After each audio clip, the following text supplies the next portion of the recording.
bigay todong pagpadya, mabilis sa pag-arangkada. Yan ang ipinamalas ng 71 siklista sa isang maaksyong karera, ang Le Tour de Filipinas 2014.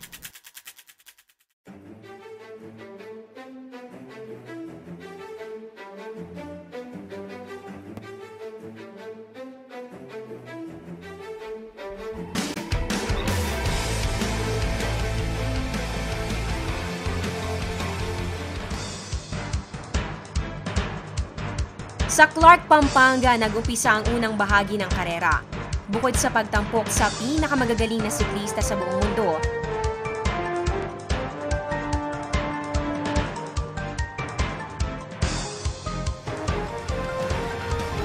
mula sa Clark, dumaan ang mga siklista sa North Luzon Expressway o NLEX patungong Olongapo. Sa loob ng 4 na oras at 3 minuto, natapos ni Eric Timothy Shepard ng OCBC Singapore Continental Cycling Team ang 160-kilometer race distance.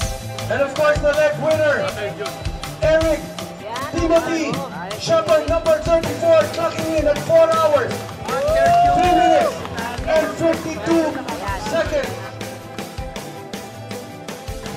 The stage was pretty standard, so there was a breakaway that went at the start, and then we managed to cross it up with another of my teammates, and so it formed together in a big group, and then the group split up on the KOM climb, and then once we had only a few of us left, it was just a matter of attacking on the last KOM and riding to the end.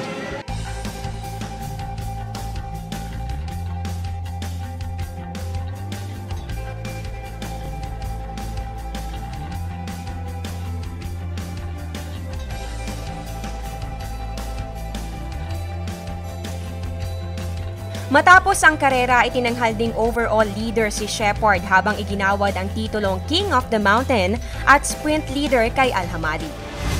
Pinakamahabang ruta ang naghihintay sa Stage 2 ng karera mula Olongapo hanggang Cabanatuan. Ito ay may habang 175.5 kilometers na daraan sa Subic-Clark-Tarlac Expressway o SCTEX at Tarlac-Pangasinan-La Union Expressway o TPLEX. Isa sa mga inabangang pedal pusher sa taong ito ay si Mark Galedo ng 7-Eleven Road Bike Philippines. Sa pagkakataong ito, hindi binigo ng 28 anyos na siklista ang mga kapwang Pinoy nang magkampiyon siya sa Stage 2 sa bilis na 4 na oras at 14 na minuto. Siya rin ang hinirang na Philippine leader. Pang-ilang beses mo na ba ito dito sa pagsali, dito sa ganitong klase ng cycling competition, particularly dito sa Le Tour de Filipinas? Marami na, since 2006, nag-start akong sumali sa tour. Tuloy-tuloy na yun, hanggang lahat halos ng local races na big race dito sa atin, nakakasali ako.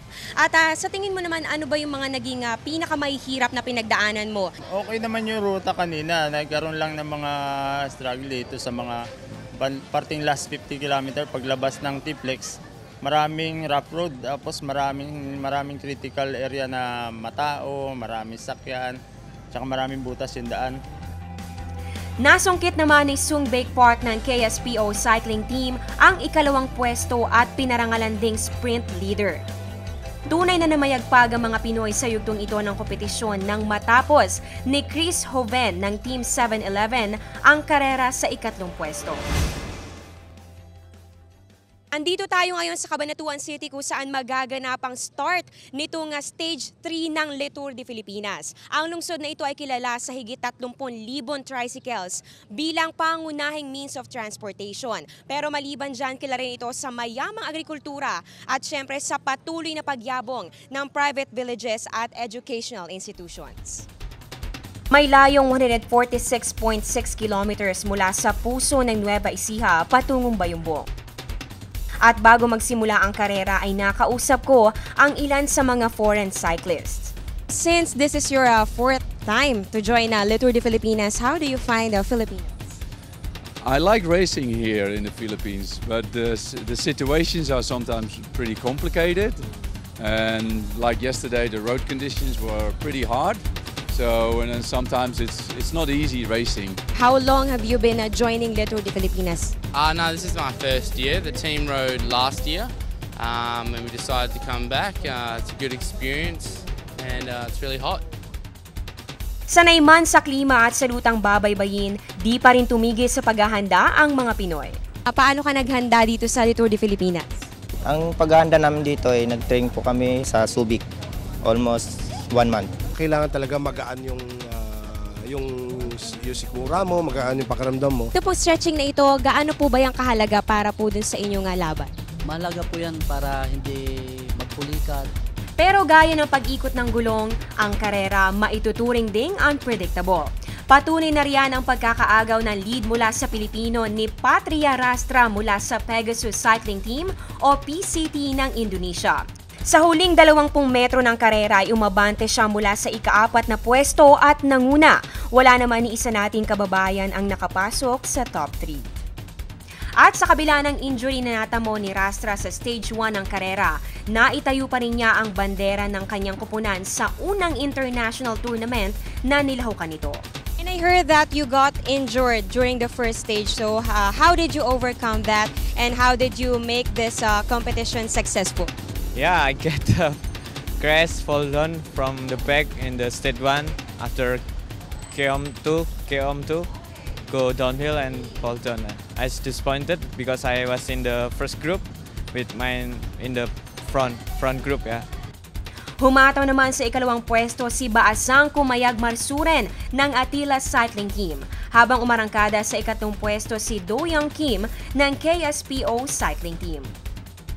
Sa ikatlong pagkakataon naman ay naging King of the Mountain si Mirza Alhamadi.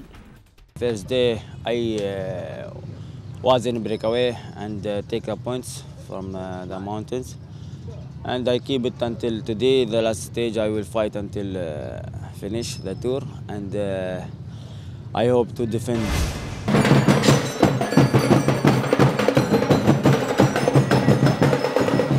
Nandito tayo ngayon sa Bayumbong at ito nga yung kapital ng Nueva Vizcaya at dito tatahakin ng 15 kupunan mula sa 13 bansa itong daan paakyat ng Baguio City na may layong 134 kilometers.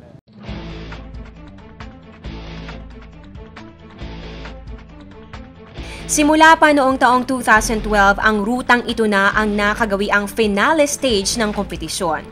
Uphill at zigzag roads. Yan ang susubok sa mga sprinter para sa huling bahagi ng karera patungo sa summer capital of the Philippines, ang Baguio City. Narating ni Aria Fonsabat ng CCN Cycling Team ang finish line sa loob ng 4 na oras at 32 minuto.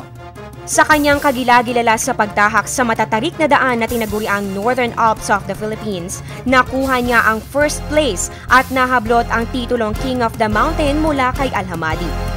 So this stage, although we had many zigzag roads and terrain, so how did you overcome that? This stage was also very hard, but the mountain is my favorite section, so I used to it, and today I have the good legs for today, so everything was good for me. Sinunda naman siya ng ating pambato at Pinoy pride na si Mark Galedo matapos ang 1 minuto. Sa kabuuang 17 oras at 12 minutong pagkaripas sa higit 600 kilometro ay nasungkit niya ang kampyonato sa taong ito. Sa ikalawang pagkakataon ay muling naiguhit sa kasaysayan ng Le Tour de Filipinas ang pamamayagpag ng lahing Pilipino. Una-una, nagpapasalamat ako sa suporta nila, lahat ng Pilipino. Nakita ko yung damdaman ko yung suporta nila sa daan na kapag Pilipino dumadaan talaga sumisigaw sila na tuloy mo, laban mo yan. Pangatlo sa pinakamabilis na nakatapos ng karera si Alireza Asgarzade ng TSR na narating ang finish line sa loob ng 4 na oras at 35 minuto. Talaga namang umarangkada ang sportsmanship at pagkakaisa sa bawat manlalaro. Pinoy man o banyaga sa Le Tour de Filipinas 2014, sa huli, iisang mensahe ang nais nilang iparating, na buhay ang sports sa kahit saang sulok ng mundo.